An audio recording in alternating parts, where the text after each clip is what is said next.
Abençoando a sua vida, com a missionária Milka Tavares. A Ele, aquele que é digno de toda honra, toda glória, todo louvor, toda exaltação.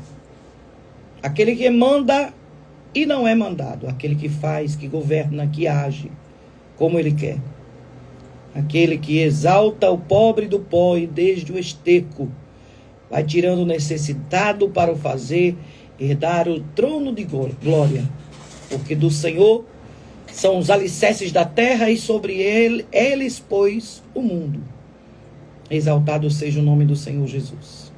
Mais uma vez estamos aqui para ler a palavra de Deus, trazer aquilo que o Senhor colocou no nosso coração para esse dia. E eu creio que o Senhor tem uma parte da palavra para nós nesse dia especial.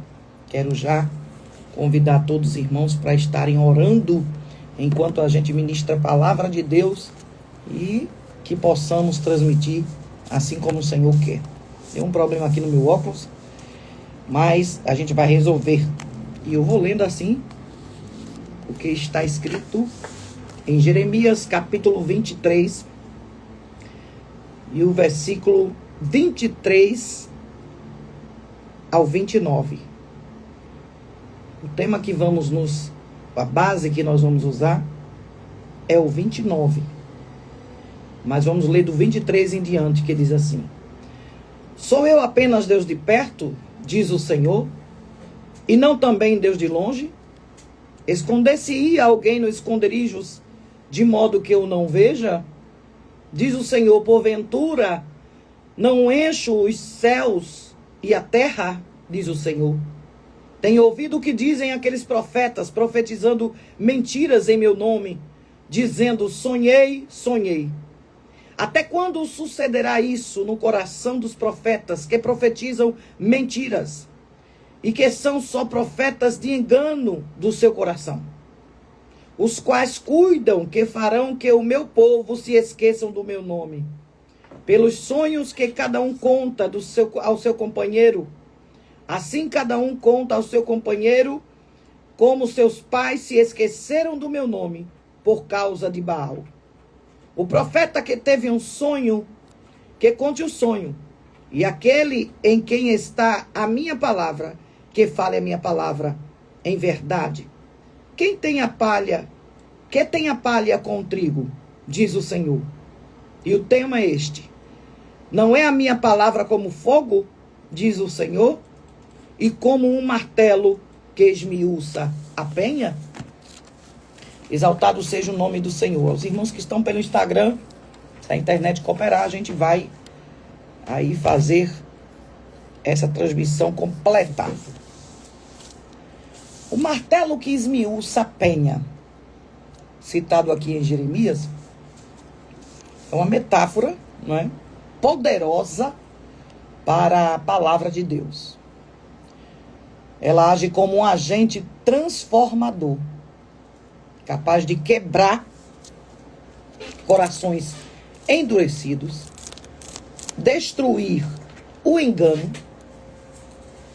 transformar obstáculos, que são as penhas, em pedaços pequenos, cascalhos, operando mudanças internas e profundas, agindo de dentro para fora.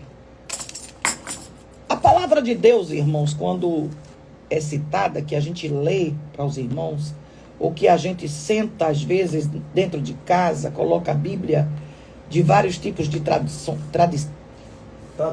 traduções, e começamos ali a ler, a conversar com Deus, o Senhor vai trabalhando e vai usando o texto bíblico que estamos lendo para falar conosco.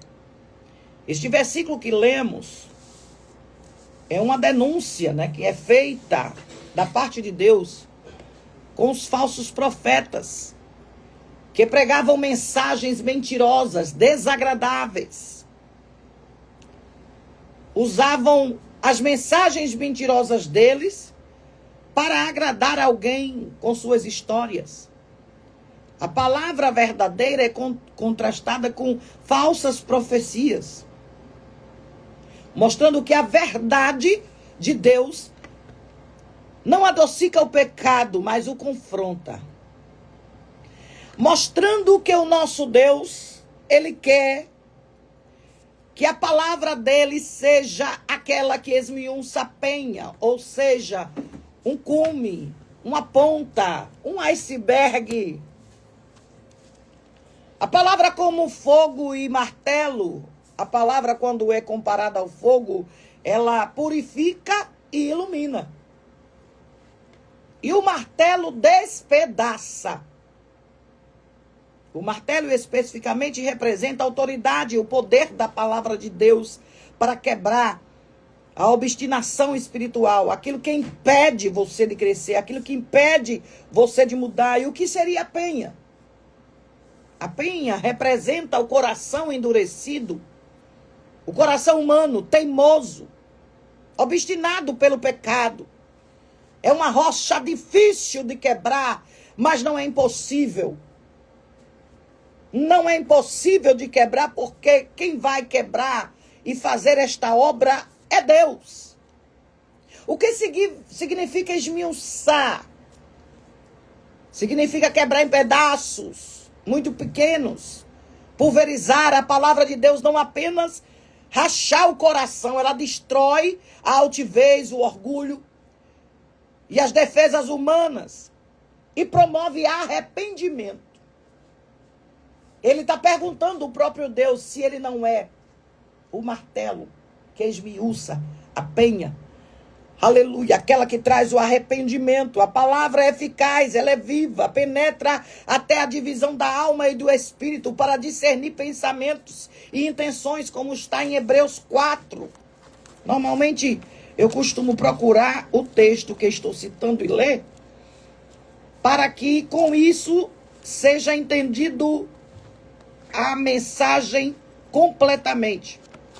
Então eu vou catar aqui, mesmo com a vista debilitada, porque o óculos quebrou aqui hoje de manhã.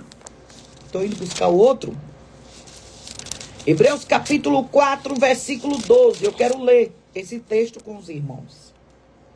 Porque a palavra de Deus é viva e eficaz, é mais penetrante do que qualquer espada de 2 gumes, e penetra até a divisão da alma e do espírito, e das juntas e da medula, e é apta para discernir os pensamentos e intenções do coração. O Senhor está dizendo para alguém que ele vai esmiuçar a penha. O Senhor está dizendo para alguém que ele vai esmiuçar a penha, ele vai trazer mudança de dentro para fora. Às vezes a rocha parece intacta por fora. Após os primeiros golpes com o martelo da palavra, já rachou a estrutura interna e a obra será completa. Vai haver transformação profunda. É Ele, através da palavra, o nosso Deus, que vai esmiuçar a penha. É necessário uma repetição diária de golpes de martelo. Por isso que a gente prega a palavra todo dia. Por isso é necessário uma palavra nova. Por isso é necessário um azeite novo. Por isso é necessário um vinho novo. Mas não adianta, como já preguei aqui, cozer tecido novo no tecido velho. Não adianta colocar vinho novo no odre velho, porque o vinho novo vai consumir o odre velho e ele vai se romper.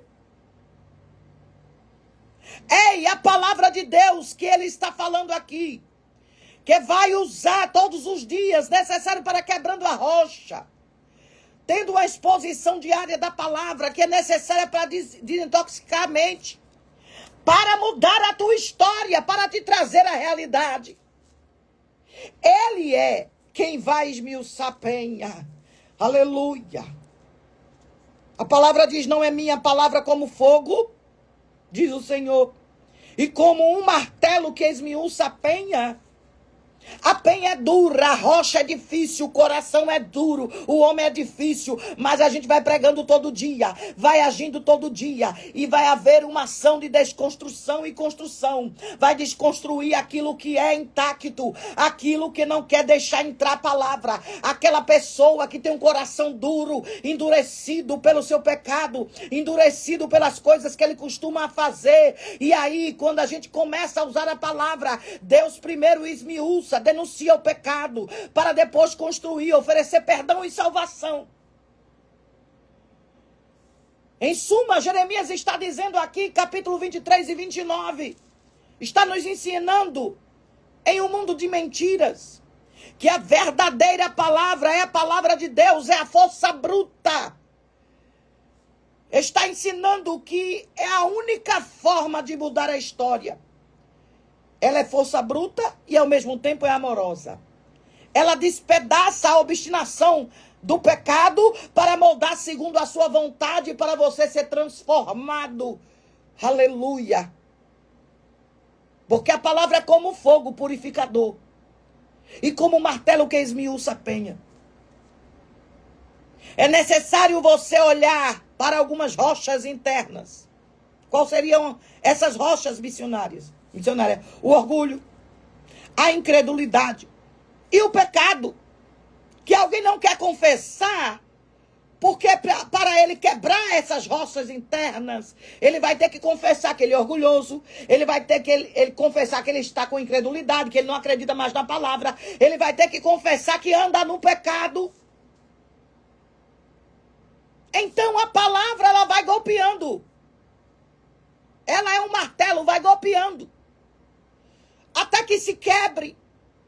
Até que saia aquela estrutura e volte agora a atender a voz de Deus. A ter uma nova estrutura, uma mudança de atitude. Tirando a incredulidade, tirando o pecado, tirando o orgulho. Essas rochas internas serão esmiuçadas pela palavra. A palavra de Deus, que é como um martelo que esmiuça a penha, é como fogo consumidor, que transforma a vida do mais vil pecador em alguém sarado, alguém transformado com a construção nova. Aleluia! Exaltado seja o Cordeiro de Deus. A palavra quer te quebrar, quer me quebrar, para dar lugar a uma nova estrutura. E quer lhe quebrar também, missionário. Quem sabe lá? Se dentro de mim tem um orgulho guardado que eu preciso que precisa ser quebrado. Quem sabe lá se eu ou você, no momento de incredulidade, começa a duvidar do poder de Deus. Quem sabe se eu e você tem algum pecado, porque a Bíblia diz que pecamos por ações, obras, por olhares, por pensamentos. A Bíblia diz que se teu olho te envergonha, arranca-o e joga fora, como falei ontem. Se a tua mão te envergonha, arranca e joga fora. Não é para você se mutilar, mas é para a palavra te converter, mudar a história, e tu vai se tornar em exemplos na palavra de Deus. Saulo de Tarso era um desses que precisava do martelo. O martelo foi contra a religiosidade cega de Saulo. Saulo era romano. Saulo atendia tudo que Gamaliel queria dentro do sinédrio. Aprendeu com 12 anos a ter um sentimento de dureza. Ele vendo Estevão sendo... Ali jogaram pedra em Estevão até a morte, apedrejado. Porque ele combateu o falso evangelho de dentro do sinédrio, então ele foi tido ali para ser morto, apedrejado. E Saulo assistia aos 12 anos de idade com muita frieza. Muita gente que está na igreja, conhece a palavra, pratica ela, mas tem agora uma frieza com o seu irmão, que se o irmão passa por uma adversidade, ele deixa ele levar pedradas, ele deixa ele ser escorraçado, ele deixa ele ser humilhado até a morte. Misericórdia. Deixa com que o orgulho intelectual, a dureza de um fariseu que acha que a lei é o único caminho. Mas aí vem o golpe. No caminho de Damasco, a voz de Jesus, a palavra viva, o golpeou. Golpeou. Saulo, Saulo, por que tu me persegues? Está em Atos 9:4. E o resultado do martelo na vida de Saulo foi que esmiuçou a sua identidade anterior. Ele ficou cego. A palavra quebrou o seu orgulho. A palavra tirou a sua visão. A palavra tirou o intelecto dele, para que ele pudesse enxergar o reino. A rocha do perseguidor foi pulverizada para que surgisse o apóstolo Paulo. Glória a Deus. O rei Josias, o martelo contra a tradição apóstata. O rei Josias tornou-se rei em um Judá mergulhado na idolatria. A penha aqui era o sistema cultural e espiritual corrompido de toda uma nação. A penha de décadas de negligência espiritual e o coração endurecido pelos ídolos. Aí vem o golpe. Durante a reforma do templo, o livro da lei, aleluia, foi achado quando lido diante do rei em 2 Reis, capítulo 22:11. A palavra funcionou como um martelo pesado. Sabe qual foi o resultado? Josias rasgou as suas vestes como sinal de um coração esmiuçado, aleluia.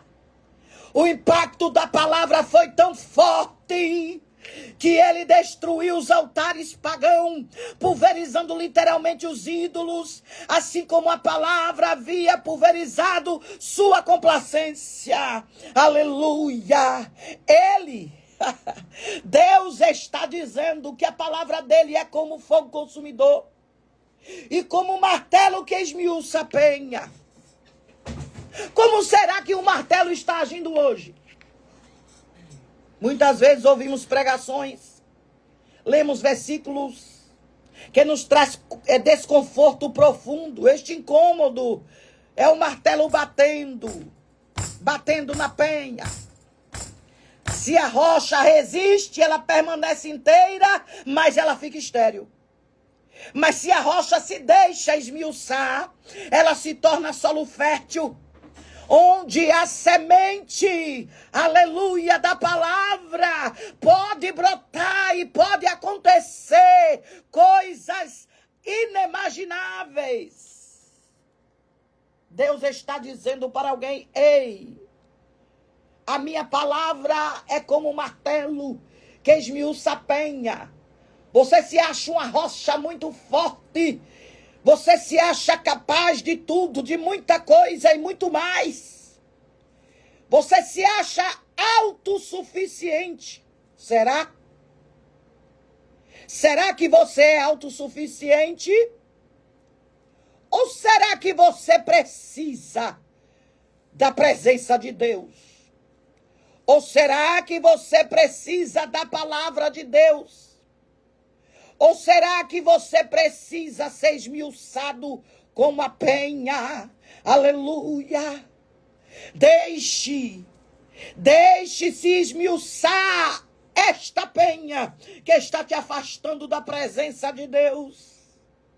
Deixe o poder de Deus, a palavra como fogo consumidor, representando o poder de Deus que vai purificar o crente, que queima a impiedade, que julga o pecado, que ilumina a verdade, que dissipa a escuridão da mentira.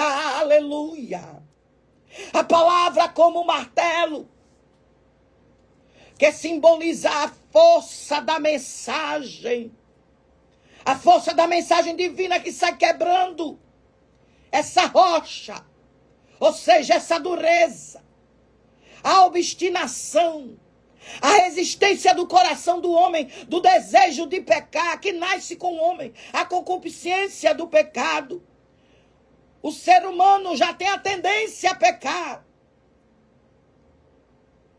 Mas escuta, a mensagem que vem hoje vai quebrar o teu ego, vai quebrantar, vai te refazer, vai mudar a tua história. Aleluia. Exaltado seja o nome de Jesus. Esse texto que lemos para encerrar fala sobre o povo que estava profetizando mentiras. Os profetas falsos, mentirosos, que davam palavras adocicadas, davam palavras dos seus próprios corações com sonhos mentirosos. E é diferente hoje, é não, irmão. Tem profeta que vai na casa do irmão que tem condições. Eu estava ouvindo um empresário dizer: vem profetas aqui só para massagear meu ego, e eu estou cansado disso. Meu Deus. Teve outro empresário que eu encontrei recentemente, onde vamos fazer um culto de ações e graças do meu aniversário. Ele disse: eu tenho medo quando se aproxima um crente falando em línguas diferentes, porque ele já vem inventar histórias para conseguir algo de mim. Aquilo entristece a gente. Imagina Deus, irmãos. E a palavra veio para esmiuçar a penha. Os profetas mentirosos desse tempo, daquele tempo. A palavra vem para fazer você, profeta mentiroso, se arrepender. Aceitar a mudança que a palavra verdadeira traz. Tem gente que não gosta quando eu prego. Diz: aquela missionária só prega a palavra dura. Mas a palavra de Deus é assim. É ela que sara, é ela que transforma. A palavra que salga é que tira a podridão do pecado. Aleluia. A aplicação disso que lemos é contra pessoas que estão se acostumando a fazer uma pregação para que alguém se auto-alegre. São palavras de como é que se chama? Ajuda. Não são palavras que estão na palavra de Deus, porque a palavra de Deus sempre é dura, irmãos. A palavra de Deus para nós, nos concertos de Deus, é uma palavra difícil da gente engolir. Mas escuta, independente de você chamar a atenção dos populares, independente de você chamar a atenção nas redes sociais, tem um bocado de like, porque você está dizendo: olha, o terreno vai chegar, olha, a carta vai chegar, olha. Isso aí Deus vai fazer, irmãos. Mas a palavra é bem clara: buscar primeiro o reino, e as demais coisas, riquezas, dinheiro, casamento, móveis, terreno, isso aí tudinho serão acrescentados no primeiro reino. É para buscar salvação, é para buscar estar ligado com Deus, é para buscar, aleluia, cada vez mais ajuntar os pés, porque Jesus está voltando. Esta palavra que lemos, e quero encerrar agora, é um chamado para eu e você reconhecer a verdadeira palavra de Deus, que pode até ferir o teu orgulho com o martelo, mas vai purificar tua alma com fogo, aleluia. Levando a verdadeira convenção que eu e você precisa, conversão. Nós precisamos a cada dia nos converter, nos humilhar, pedir perdão. Mas eu não peco, já pecou. Somos todos pecadores. E a Bíblia diz: destituídos estão da glória de Deus. Mas pela misericórdia, por Jesus morrer na cruz, ainda tivemos a remissão dos nossos pecados, uma conta alta que foi paga. Mas para chegar lá no céu, minha filha, meu filho, é necessário andar na palavra. E andar na palavra não é fácil, porque todos os dias a palavra, como martelo, esmiuça o orgulho, abate aquele que está se achando muito alto, derruba Saulo do cavalo, deixa ele cego, humilhado, para ele entender que a palavra que salva não é aquela que massageia o ego. A palavra que salga é aquela que te confronta. É aquela que muda a tua história. Para encerrar, quero dizer para você, minha amada, meu amado, não deixe que as coisas desse mundo venha te afastar da vontade de Deus. Deus está comparando aqui a sua palavra como fogo e como martelo que esmiuça a penha. Ele está dizendo: eu quero destruir as barreiras que estão impedindo você de se aproximar de mim, que está impedindo de você ser iluminado, que está impedindo de tu ver o caminho, que está te impedindo, aleluia, de entender que tu depende de mim, que está te impedindo de tu ver que tu estás na escuridão e precisa andar na luz. Ei, crente, Eu quero encerrar dizendo esta palavra. O martelo vai bater. Deixa eu pegar aqui o caderno de oração. O martelo, olha. Vai bater. Vai bater. O martelo vai bater, vai esmiuçar a penha, vai derrubar teu orgulho, vai quebrar teu orgulho, vai mudar essa história de tu se achar que é alguma coisa, porque Deus te usa da palavra, de tu achar que é alguma coisa, porque tu canta bonito e afinado, de achar que tu é alguma coisa, porque tu tem uma cadeira, de achar que tu é alguma coisa, porque tu dirige um órgão na igreja, de achar que tu é alguma coisa, porque tu é um presidente. Diante de Deus é necessário se humilhar cada dia. Humilhai-vos debaixo da potente mão de Deus. Que Deus abençoe a tua vida, a tua casa e a tua família, e que esta palavra faça efeito no teu coração, e que você deixe o martelo te esmiuçar, para que tu alcance o renovo através da palavra verdadeira que te aproxima de Deus e te afasta dos falsos profetas que querem manter você distante de Deus com coisas que ficarão aqui. O teu lugar é no céu. A tua vitória está no céu. E quem te garante é a palavra viva e eficaz que penetra a medula, que penetra na alma, que vai até a divisão do espírito. Que Deus abençoe a tua vida, a tua casa e a tua família, em nome de Jesus.